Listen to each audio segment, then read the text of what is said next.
नमस्कार मंडळी, श्री स्वामी समर्थ. तर मंडळी, श्रावण महिना हा महादेवांचा आणि व्रतवैकल्याचा काळ मानला जातो. या महिन्यात केलेले कोणतेही उपासना लवकर फळास येते. श्रावणातील शनिवार हा विशेषतः मारुतीरायांची आणि शनिदेवाची कृपा मिळवण्यासाठी उत्तम मानला गेला आहे.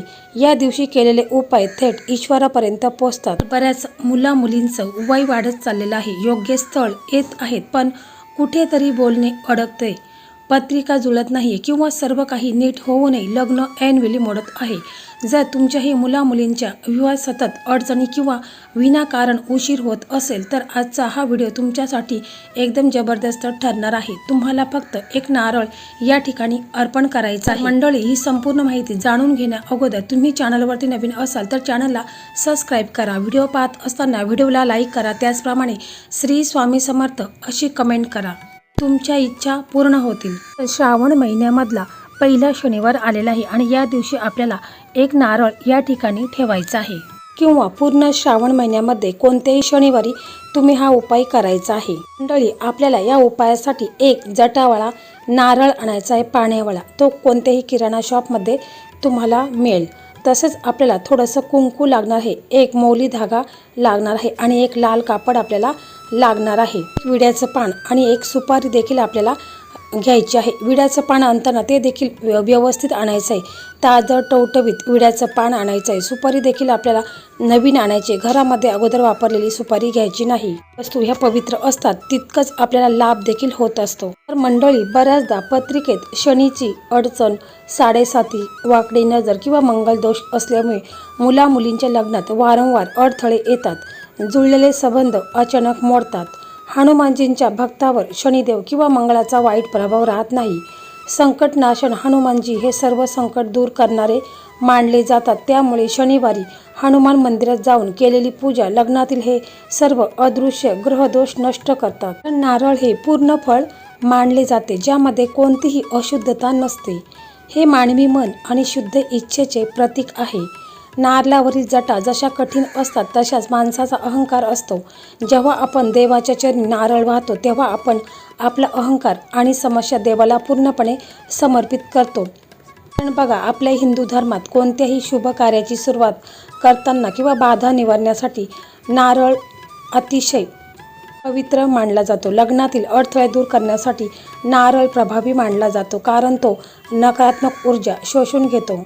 बघा, हनुमानजींना नारळ का व्हायचा, तर यामागे देखील मोठे ज्योतिषीय आणि आध्यात्मिक कारण देखील आहे. बऱ्याचदा बघा, मुलांच्या पत्रिकेत शनी किंवा मंगळाचे दोष असतात, ज्यामुळे लग्नात सतत उशीर होतो.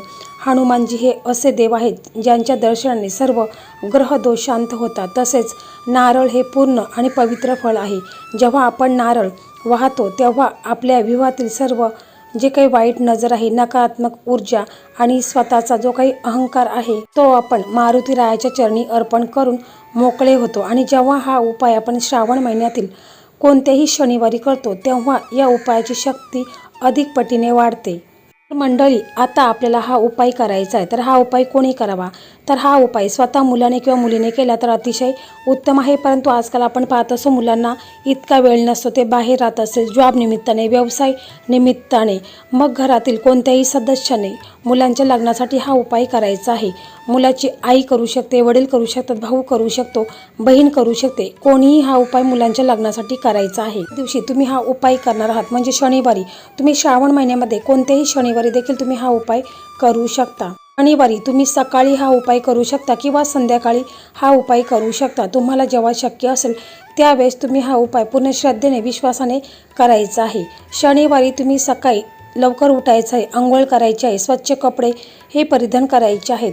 आपल्या देवघरामध्ये जे आपले इष्टदेव आहेत, कुलदैवत आहे, श्री स्वामी समर्थ महाराज आहेत, हनुमानजींचा फोटो असेल तर तुम्हाला विधिवत पूजा वगैरे करून घ्यायची आहे.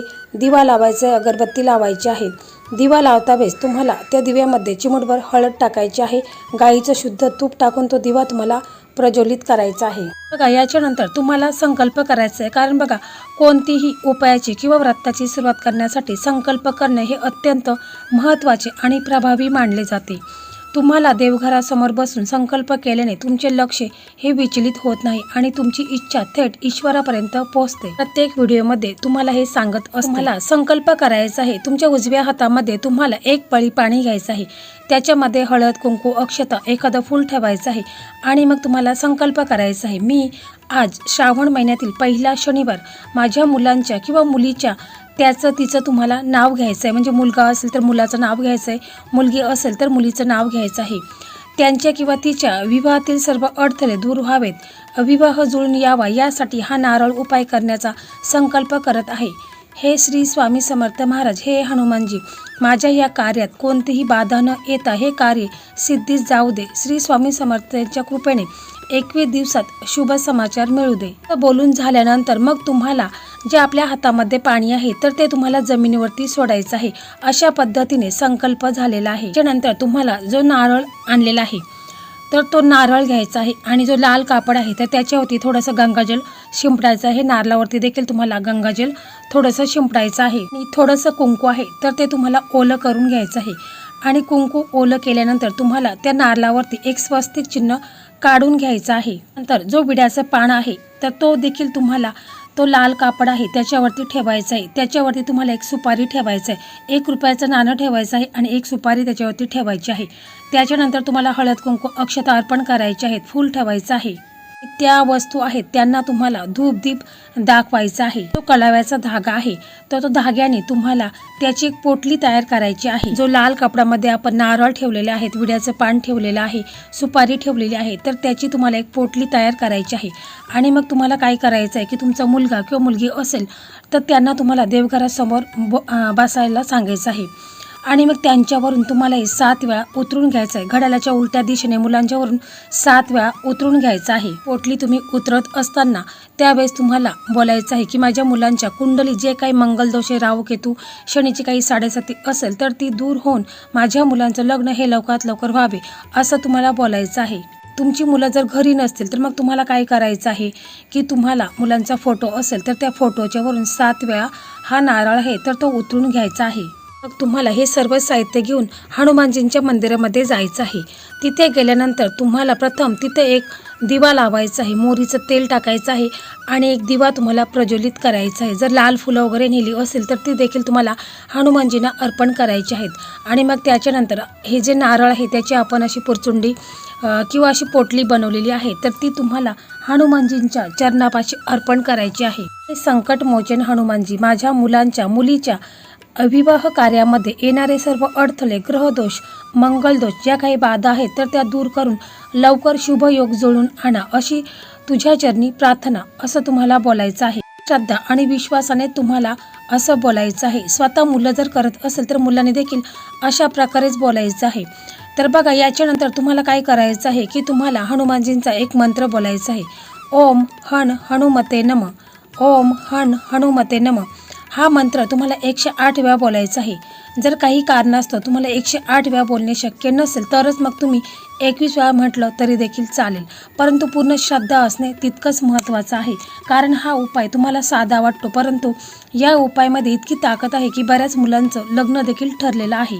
मंडळी, हा जो उपाय करत असताना आपल्याला थोडेसे नियम आहेत तर त्या नियमाचं देखील आपल्याला पालन करायचं आहे. ज्या दिवशी हा उपाय करणार आहात म्हणजे श्रावणाच्या पहिल्या शनिवारपासून तुम्ही सुरुवात करणार असाल त्या दिवशी सकाळी उठून स्नान करून स्वच्छ आणि धुतलेले कपडे घालावेत. सोवळे किंवा सात्विक भाव ठेवूनच पूजा करायची आहे. ज्या दिवशी हा उपाय करायचा आहे किंवा जोपर्यंत हे व्रत पाळायचं आहे त्या दिवशी पूर्णपणे सात्विक आहार घ्यावा. शक्य असल्यास त्या दिवशी मांसाहार, तामसिक अन्न जसं की कांदा, लसूण वर्ज्य करावा आणि शक्यतो उपवास किंवा एक भूक राहावी. हा उपाय करताना मनात कोणतीही शंका किंवा नकारात्मक विचार आणू नयेत. माझं लग्न होईल का नाही असा संशय घेण्याऐवजी पूर्ण श्रद्धेने आणि विश्वासाने मारुतीरायाचे स्मरण करायचे आहे. आपण हा उपाय करत आहोत त्यावेळेस याची वाच्यता कुठेही करायची नाही. गुप्तपणे तुम्हाला हा उपाय करायचा आहे. ज्यावेळेस मुलांचं लग्न ठरेल त्यावेळेस तुम्ही इतर लोकांना देखील सांगू शकता. व्यक्ती हा उपाय करणार आहे मुलांच्या लग्नासाठी म्हणजे मुलाचे आईवडील करू शकतात किंवा स्वतः मुलं देखील करीत असतील तर मग त्यांनी या दिवशी मीठ खायचं नाही. कारण तुम्हाला शक्य असेल तर ज्या दिवशी तुम्ही हा उपाय करणार आहात त्या दिवशी संपूर्ण दिवस उपवास ठेवावा आणि संध्याकाळी देवाच्या पूजेनंतर फळे किंवा गोडाचा नैवेद्य घेऊन उपवास सोडायचा आहे.